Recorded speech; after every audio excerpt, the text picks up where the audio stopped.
The phone rang at 11 p.m. on a Thursday. Daniel was already in bed, reviewing quarterly reports on his tablet, when his wife's name lit up the screen. She'd been in California for 3 days on what she called a professional development retreat with her marketing firm. "Hey, honey," he answered, expecting to hear about seminars and networking events. Instead, her voice came through with an unfamiliar edge, not quite guilty, but defiant. "Rehearsed. We need to talk about our relationship." Daniel sat up straighter, muting the television. Through the phone, he could hear ocean waves and distant laughter. "Okay. What's going on?" "I've been doing a lot of thinking out here. About us. About what I need." She paused, and in that silence, Daniel felt something shift in his chest. "I think we should open up our marriage. Give each other freedom to explore other connections." The words landed like ice water. Daniel's hand tightened around the phone. "Open up our marriage? Where is this coming from?" "I've just realized that monogamy is kind of an outdated construct, you know? We're still young. We shouldn't limit ourselves." Her voice gained confidence as she spoke, as if she'd practiced this speech. "I'm not saying I don't love you. I do. But I need more than what we have. And honestly, I think you deserve the freedom too." Daniel swung his legs out of bed, his bare feet touching the cold hardwood floor. "And you're deciding this now? While you're 3,000 miles away?" "That's why I'm calling. I wanted to be honest with you instead of sneaking around." There was noise in the background, a man's voice, quickly shushed. "Look, I'm not asking for permission. I'm telling you how things are going to be. We're open now. You can see other people too if you want. Just don't expect my loyalty to look like it did before." Daniel walked to the window, staring out at their quiet suburban street. The neighbor's porch light cast long shadows across perfectly manicured lawns. They'd lived in this house for 6 years. Built a life here. Or so he thought. "Is there someone else?" he asked, though he already knew the answer. She laughed, a short, brittle sound. "That's not the point. The point is that I refuse to be trapped in a conventional relationship that stifles my growth. I'm exploring what I need emotionally and physically. You should do the same." "When are you coming back?" "Sunday night. My flight lands at 9. Her tone softened slightly. "Look, I know this is sudden. But I think when you really think about it, you'll see this is healthy. We can still be partners. We're just expanding the parameters." Daniel closed his eyes. "Sure. Okay. Really?" She sounded surprised. "You're okay with this? You said you weren't asking for permission. So what does it matter if I'm okay with it?" His voice remained calm, measured. "Come home safe. We'll talk more then." After she hung up, Daniel stood at the window for a long time. The house felt different now, not like a home, but like a shell of something that used to matter. He thought about the woman he'd married 8 years ago, the one who'd cried at their wedding and promised forever. He wondered when she'd become this stranger who could casually blow up their life from a beach in California. Then he thought about the man's voice in the background. The way she'd shushed whoever it was. The forced casualness of her tone, like she was reading from a script written by someone else. Daniel picked up his phone again, but this didn't call her back. Instead, he opened his browser and searched, "Best divorce attorneys near me." Then, "How to protect assets in divorce." Finally, "Evidence of infidelity California trip." He had 3 days before she came home expecting him to be the same trusting husband she'd left behind. 3 days to become someone completely different. 3 days to prepare for war. Friday morning, Daniel called in sick to work for the first time in 3 years. He'd barely slept, spending most of the night making lists and researching. By 8 a.m., he was sitting in a leather chair across from Richard Morrison, a divorce attorney whose name kept appearing in his searches with the words aggressive and wins. Morrison was in his 50s, silver-haired, with the kind of calm demeanor that came from seeing every ugly secret humanity had to offer. He listened without interrupting as Daniel explained the phone call, the work retreat, the unilateral declaration of an open marriage. "And you said yes?" Morrison asked, leaning back in his chair. I said okay. I didn't fight it. Smart. Morrison pulled out a legal pad. Fighting at that moment would have put her on guard.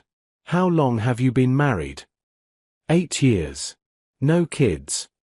Assets. The house is in both names. We have joint accounts, but I earn about 3 times what she does. My 401k is substantial. Daniel pulled out his phone, showing Morrison a document he'd prepared. I listed everything here. Morrison studied the list, nodding. California's a no-fault state, but infidelity can still matter in asset division, especially if marital funds were used for the affair. Do you know who she's with? I have suspicions. Daniel pulled up his wife's Instagram, navigating to her tagged photos. This is from 6 months ago. Company party. He pointed to a man with his arm around his wife's shoulders. Too close. Too familiar. His name is Trevor Westwood. He works in her department. He posted about going to California this week too. Morrison made notes. We'll need to confirm they're together. Do you have access to credit card statements? Joint account. I checked this morning. Daniel showed him the charges: 2 first-class tickets to San Diego, separate rooms at the Coronado Resort, dinners for 2 at expensive restaurants. She's not even being subtle about it. The separate rooms are for deniability, but the pattern's clear. Morrison tapped his pen against the pad. Here's what we're going to do.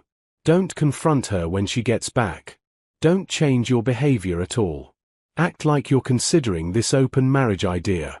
Meanwhile, we document everything. Daniel felt something cold settle in his stomach. You want me to pretend? I want you to protect yourself. If you explode, she'll lawyer up, hide assets, create her own narrative. Morrison leaned forward.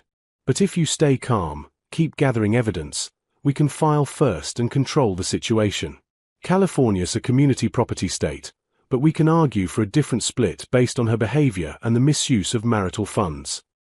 They spent the next hour going through bank statements, credit card charges, email access, and social media. Daniel learned that his wife had been charging expensive dinners to their joint account for months, always on nights she'd said she was working late. There were purchases from Victoria's Secret and designer clothing stores in the weeks leading up to the California trip. She's been planning this, Daniel said, the reality sinking in. Yes.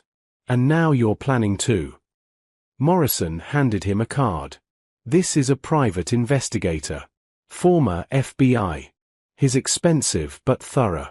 Have him document what he can while she's still in California. Photos, witnesses, anything that proves Trevor and your wife are more than colleagues. After leaving Morrison's office, Daniel sat in his car for 20 minutes, hands shaking on the steering wheel. He thought about calling her, demanding the truth. But Morrison's voice echoed in his head.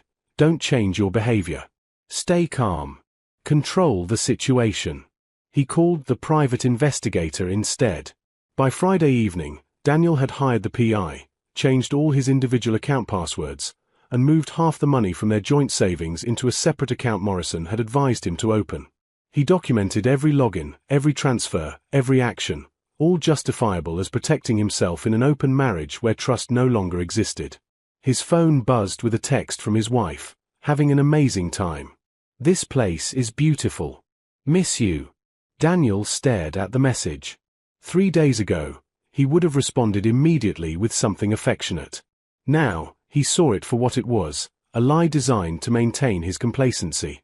He typed back, glad you're enjoying yourself. See you Sunday. Short. Neutral. Giving nothing away. That night, the PI called. I've got them. Separate rooms on paper, but she hasn't slept in hers once. I've got photos of them having breakfast together, holding hands on the beach, kissing in the hotel bar. A pause. I'm sorry, man. Don't be sorry, Daniel said, his voice harder than he recognized. Just document everything. Sunday night arrived with Daniel's stomach in knots.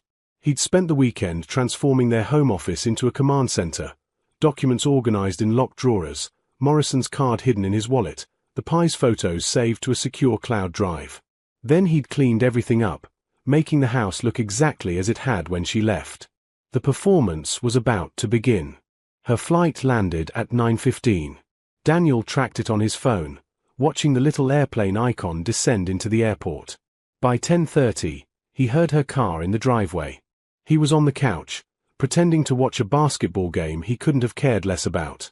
She came through the door pulling her suitcase, her skin tanned, her hair lighter from the California sun. She looked happy, radiant, even, guilt-free. "Hey," she said, dropping her bag. "I'm exhausted. Flight was delayed." "I saw." Daniel stood, unsure of the protocol. Did they hug? Kiss? Shake hands? She made the decision for him, crossing the room for a brief, awkward embrace. She smelled different. New perfume, expensive. He wondered if Trevor had bought it for her. "So," she said, settling into the armchair across from him. "Have you thought about what I said? About us being open?" Daniel had rehearsed this moment with Morrison. Stay calm. Act thoughtful. Give her rope. "I have. It's not what I expected from our marriage, but I can see your point about exploring personal growth." Her eyebrows rose. "Really? You're okay with it?" "I'm trying to be mature about it." He kept his voice steady. "You're right that we're still young. And if you need this kind of freedom, then I guess we both deserve it." Relief flooded her face. "Oh, thank God. I was worried you'd be upset or possessive. This is so healthy, you know? We can still love each other and have security here while exploring other connections." "Ground rules, though," Daniel said, following Morrison's script. "We should probably establish some boundaries." "Sure, of course." She pulled her legs up under her, getting comfortable. "What are you thinking?" "Separate finances. If we're both seeing other people, we should each manage our own money. It's cleaner." She hesitated. "I mean, we've always shared everything." "That was when we were exclusively committed to each other. If we're opening things up, it makes sense to open up our financial independence too." He smiled. "Unless you're not serious about this." "No, I am. You're right.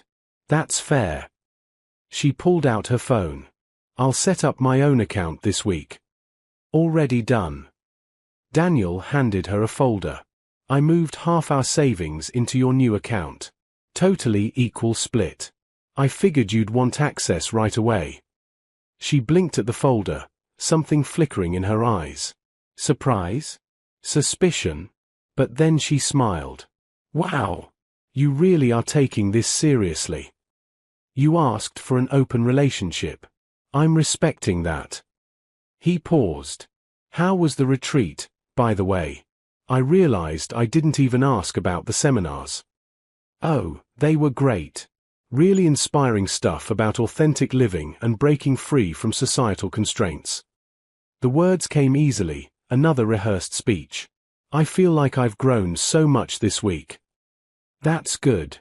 Did you go alone, or did other people from your office attend?" A barely perceptible pause. "A few people from my department. We did some team-building exercises." Daniel nodded, letting the lie sit between them. The Pi's photos flashed through his mind, her and Trevor wrapped around each other in the hotel pool, kissing on the beach at sunset, his hand on her lower back as they entered their shared room. "I'm glad you had a good time," he said. They talked for another hour, small, meaningless conversation that felt like they were both reading scripts. She told him sanitized stories about California, carefully editing out every mention of Trevor. He pretended to believe her, responding with appropriate interest. When they finally went to bed, she kissed him on the cheek, the kind of kiss you'd give a brother, and rolled to her side of the bed. Daniel lay awake, staring at the ceiling, wondering who this stranger beside him really was.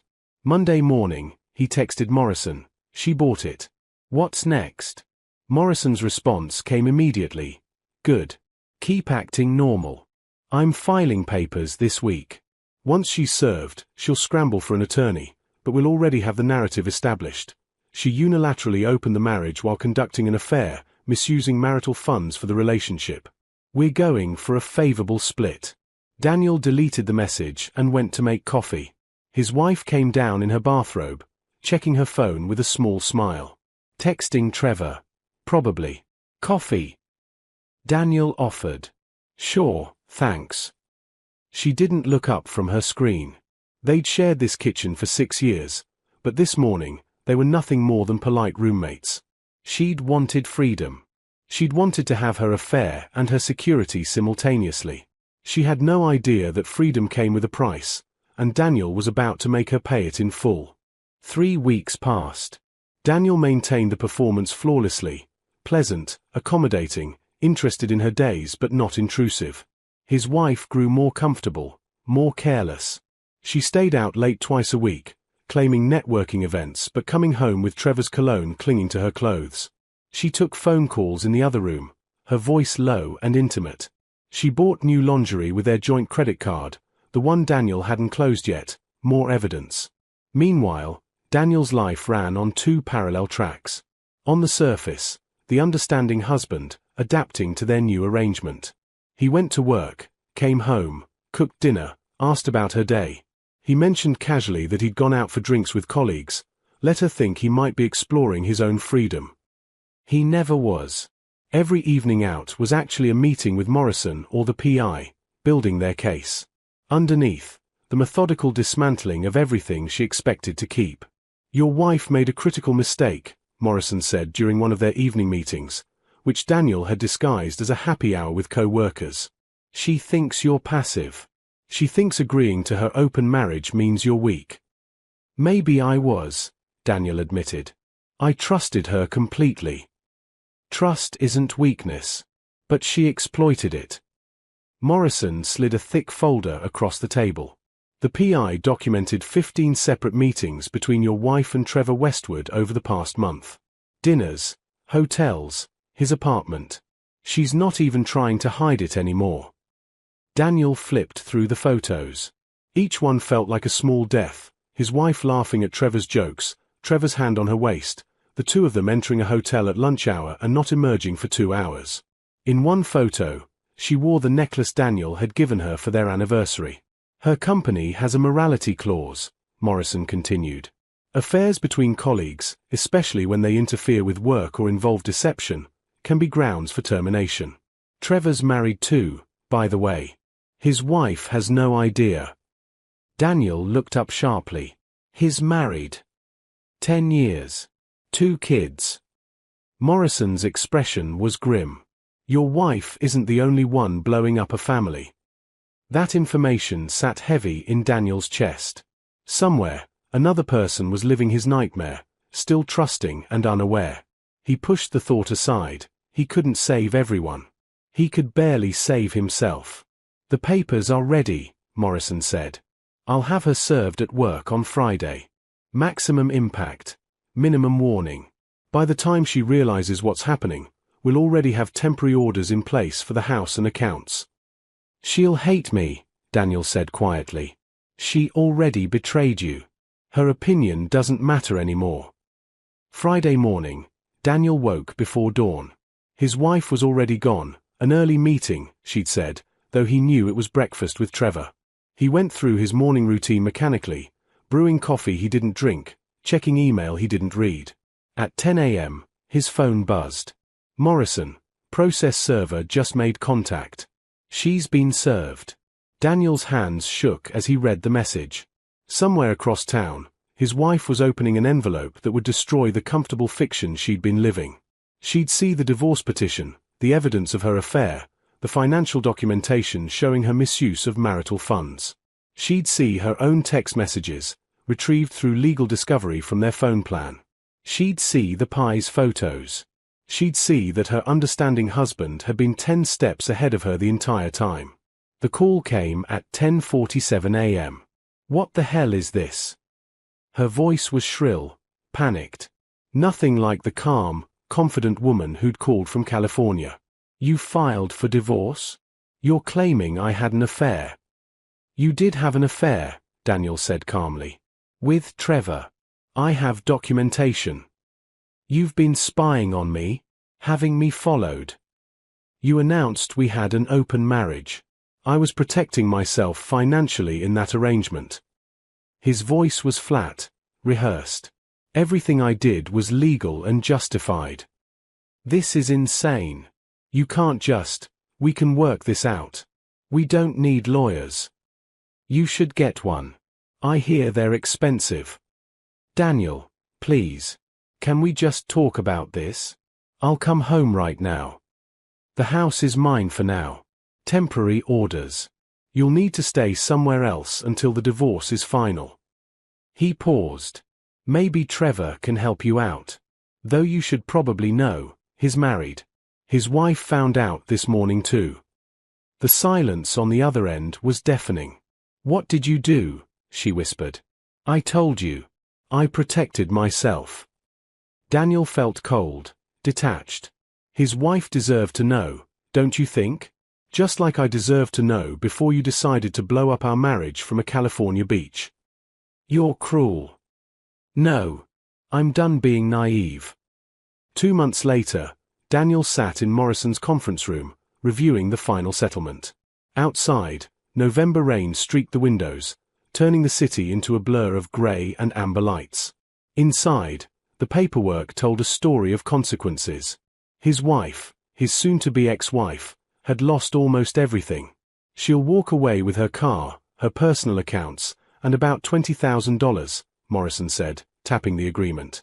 You keep the house, your retirement accounts, and the majority of shared assets. She also agreed to pay half the legal fees. How did you manage that? Daniel asked. California's a community property state. Her attorney convinced her that going to trial would be worse. We had the evidence. The affair. The misuse of marital funds, every fancy dinner, every hotel room with Trevor charged to joint accounts.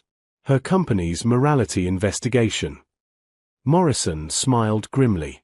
She wanted out fast and quiet. The morality investigation had ended predictably. Both his wife and Trevor had been fired 3 weeks ago. The company couldn't keep employees who'd been conducting an affair on company time, using company retreats as cover, especially after Trevor's wife threatened her own lawsuit. Trevor had ghosted Daniel's wife the day after he was fired, blocking her number and returning to his own spouse to beg for forgiveness. Daniel had heard through mutual friends that his wife had shown up at Trevor's house, crying, only to have the door slammed in her face. The woman who'd wanted freedom and excitement had ended up with neither, just unemployment, an angry ex-boyfriend's wife threatening legal action, and a divorce settlement that left her starting over from scratch.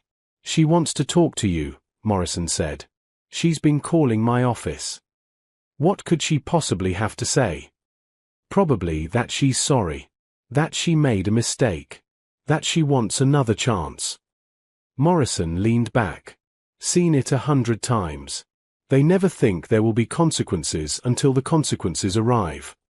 Daniel thought about the phone call from California, her voice casual and cruel as she'd announced she was done being loyal. He thought about the weeks she'd come home smelling like another man, lying to his face, spending their money on her affair while he pretended to believe her. He thought about the woman he'd married 8 years ago, the one he'd loved completely, and realized she'd disappeared long before that phone call. Maybe she'd never existed at all. Maybe he'd been in love with a performance. No, Daniel said finally. I don't want to talk to her. Let's finish this. The divorce was finalized on December 15th, almost exactly 3 months after the California call. Daniel didn't attend the final hearing. Morrison handled it alone. It was over in minutes. 8 years of marriage, reduced to signatures on legal documents. That evening, Daniel sat in his house, just his house now, and felt the weight of everything lift slightly. The betrayal still hurt. The loss of what he'd thought they had still ached. But underneath that was something new, relief. He pulled out his phone and scrolled through social media out of curiosity. His ex-wife's accounts were mostly private now, but he could see her profile picture had changed. She looked tired, older, the California glow long gone. She'd moved back in with her parents according to mutual friends. She was working retail while job hunting, her marketing career derailed by the firing. Trevor had somehow saved his marriage, though friends said his wife watched him like a hawk now. Trust, once broken, never fully repaired. Daniel closed the app. Their problems weren't his anymore. Instead, he opened his email and responded to a message from a college friend who'd reached out after hearing about the divorce. She'd suggested coffee, nothing serious, just reconnecting. Daniel had ignored it for weeks. Not ready. Now he typed, "Coffee sounds great. How's Saturday?" Life after betrayal wasn't about revenge, though the successful divorce had felt like justice. It wasn't about winning, though he'd certainly protected himself. It was about waking up each morning and slowly, painfully, becoming someone new. Someone who trusted more carefully. Someone who didn't ignore red flags out of love. Someone who understood that loyalty wasn't a cage or a limitation, but a gift you gave to people who deserved it. His ex-wife had called from California to announce she didn't owe him loyalty anymore. She'd been right. In a way, she didn't. But loyalty was reciprocal. The moment she'd freed herself from her commitment, she'd freed him from his. She'd wanted freedom so badly she'd destroyed everything stable in her life to get it. Now she had all the freedom in the world, and nothing else. Daniel closed his laptop and walked to the window. Rain was still falling, but lighter now. The street lights reflected in puddles, turning the ordinary suburban scene into something almost beautiful. He'd survived. He'd protected himself. He'd learned the hard lesson that some people only loved you as long as it was convenient, as long as you stayed small and trusting and easy to control. But he'd also learned he was stronger than he'd thought. That he could make hard decisions. That he could look at betrayal directly and choose his own path forward, even when it hurt. Somewhere out there, his ex-wife was probably regretting everything. Wishing she could take back the California call. Wanting him to forgive her and reset the clock. But time only moved forward, and consequences were real. She'd learned that too late. Daniel had learned it just in time. He turned from the window, ready to sleep in a house that was finally, completely his own. Tomorrow, he'd have that coffee. Someday, maybe he'd trust someone again. But tonight, he'd simply survived, and sometimes, survival was enough.